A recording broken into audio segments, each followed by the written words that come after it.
Hello everybody, welcome back to another video. In today's film we're going to be looking at the Konica brand. Konica was one of the pioneers in 35mm photography really, and they're really renowned for their lenses. The lenses is the great thing about Konica. Konica bought Minolta, and then Konica Minolta sold the camera business, or the camera side of the business, to Sony in 2005, 2006, and they pulled out of the camera market completely just to concentrate on imaging products like photocopiers, a bit like Canon really. They're quite big into printing and photocopy machines. But today we're looking at this beauty, only available in black.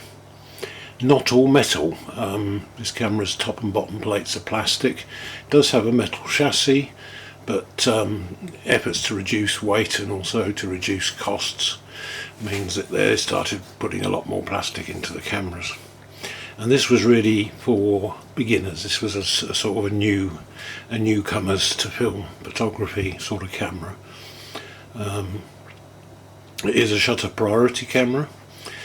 This was launched in 1976 and was made through till 1982. This is a second generation camera. There was only the two generations. You can tell that by the Konica having a capital K and small letters for the rest of it. The first version was all in capitals, and also on the side here where the film door opens, and you can see that this is plastic, whereas on the first version it was metal. The top covers was plastic on all of them, but the bottom ones were metal on the first series and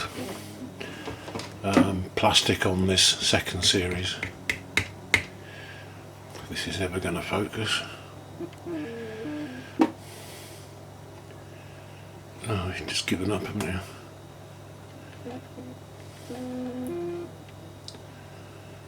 Absolutely useless. There you go.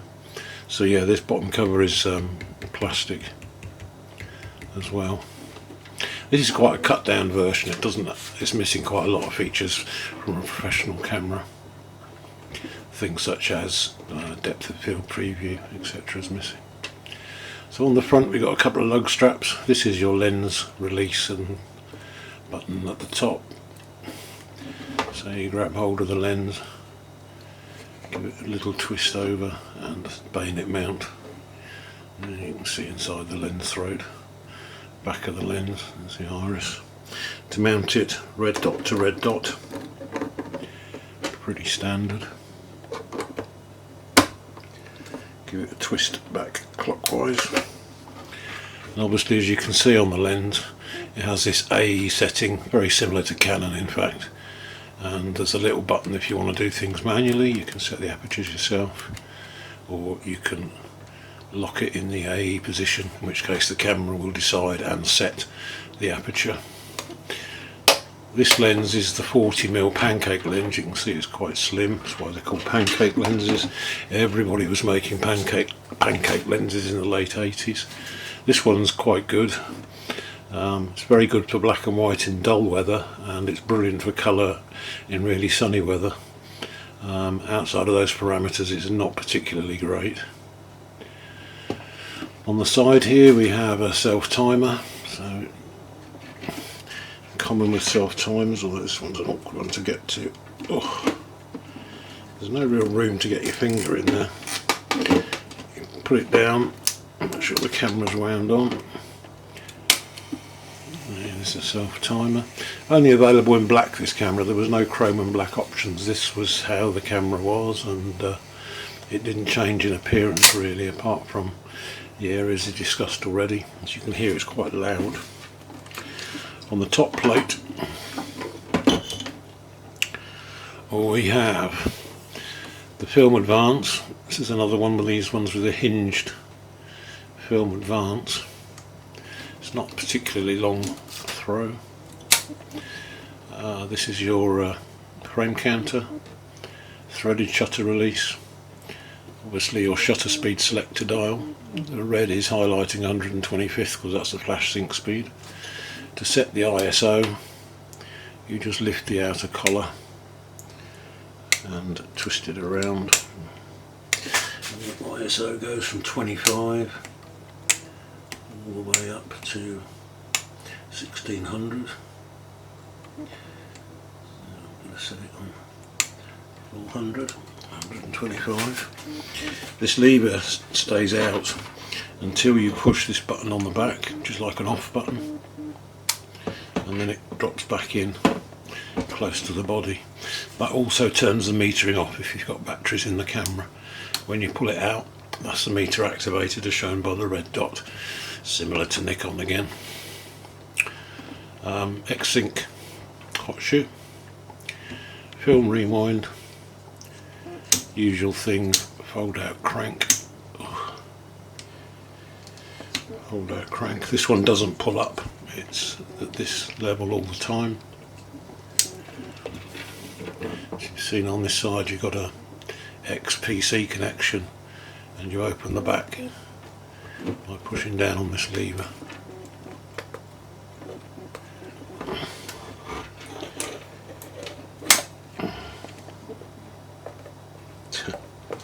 This back's stuck, of course it is. There's always something in there. There we go. So there you can see pressure plate. It's a Konica film, which was their own brand of film. Take-up spool, standard, multi-slotted. The sprocket drive, the film plane, vertical shutter, that's why it's 125th sync speed. And this is where your film will go. In the viewfinder, if you're in manual mode, there's a red flag that drops down on the left hand side, and that shows you you're in manual mode. When you're in the automatic AE mode, the flag disappears. On the right hand side there's a scale. When you mount the lens, a red section at the top of the scale will move to the aperture, or the maximum aperture that the lens is, whether it's a 1.8 or a 2.8 or 3.5, etc. And it's really just a simple aperture scale with a meter needle, and the needle moves to the aperture that either you're going to select manually or the camera will select if you're in the automatic mode. Very simple camera to use, great for beginners because you can start in the automatic mode, and as your skill grows you can move into the automatic. There is no exposure compensation. That's the downside to this. I don't quite know why they left it off for this automatic exposure. It would be an idea to put it in, but obviously you can work around it by shooting in manual or by changing the ASA. Right, let's put some film in it, show you how to load it. Before we do that, I've got a very special lens to show you, which is very rare. You probably won't get a chance to see another one. Konica Hexanon is the standard name for the lenses, but they also had a range very similar to the Canon L series lenses, and that was this UC range of lenses. And this is a 15mm f2.8, quite a specialised lens. I don't know how many of these he actually made, but it wasn't very many. It has built-in filters, because obviously you can't get a filter on the front of it. But yeah, this is a 15mm 2.8. Again, it works with the AE. But yeah, it's got a sky filter, a red filter, and I think that's probably an ultraviolet filter in there. But yeah, it's got inbuilt filters in it. But yeah, it's a very rare lens. And yeah, very expensive lens as well.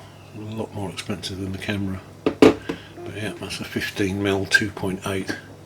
But just thought you might like to see it, because you won't see one again. Right, let's put some film in it.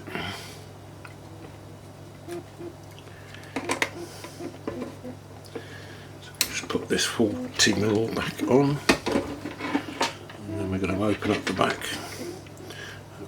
Now it's going to be a bit easier. Yep.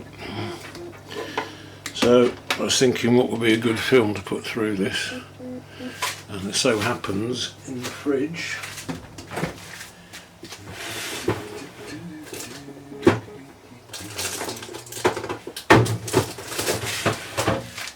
seen this before. I have some Konica. I have some Konica film. And this ran out of date in 2002, so not quite sure what the results are going to be like.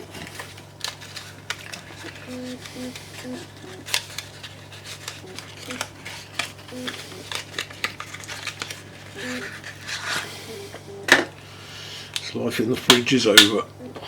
C41 process, so I can process it when I do that batch. So the same, you've seen this before, it just drops in a bit like with Minoltas. They sort of have a similar kind of system. As you know, I like to see the film moving through the camera, so we just take up the slack. It is wound on, just pull it across. Multi-sprocket take-up spool. Make it quite easy for loading, although I normally mess this up. Goes on, so that's on the second sprockets. Close the back.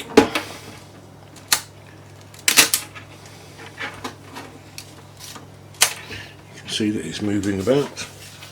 Frame counter is reset, so we just wind on, fire, wind on, and fire.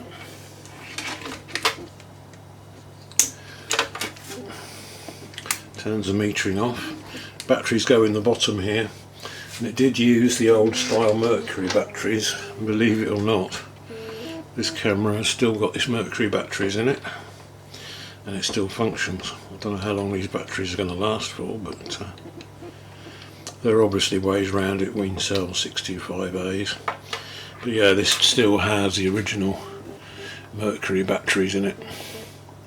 So I just plan on using them until they die, and then we'll responsibly dispose of them, because they are illegal now. You can't buy them new anymore. I don't know if it's illegal to use them or not, but I'm thinking, well, if there's power in them, I'm going to use them up. So yeah, she's still running on an original set of Mercury cells, which is quite remarkable, really. Remember what I said about buying SR44s rather than LR44s. SR44s, which are made with silver, will last a lot longer than the LR44s, which are made with lithium. Also, lithium is quite a nasty substance. Lithium exposed to, I think it's water or air, it just explodes, doesn't it? I don't remember chemistry from school, but so there we go. Quite a basic camera, really, but yeah, fairly well built. It's obviously not up to the standards of the T series cameras, like the T3 and T3N, etc. The T4 was a bit of a disaster. I don't know why that doesn't go back there. It should go all the way back. But yep, that's the camera for today. Thanks for watching. Hope you enjoyed. Questions, comments, queries, etc. down below, and look forward to seeing you in the next one.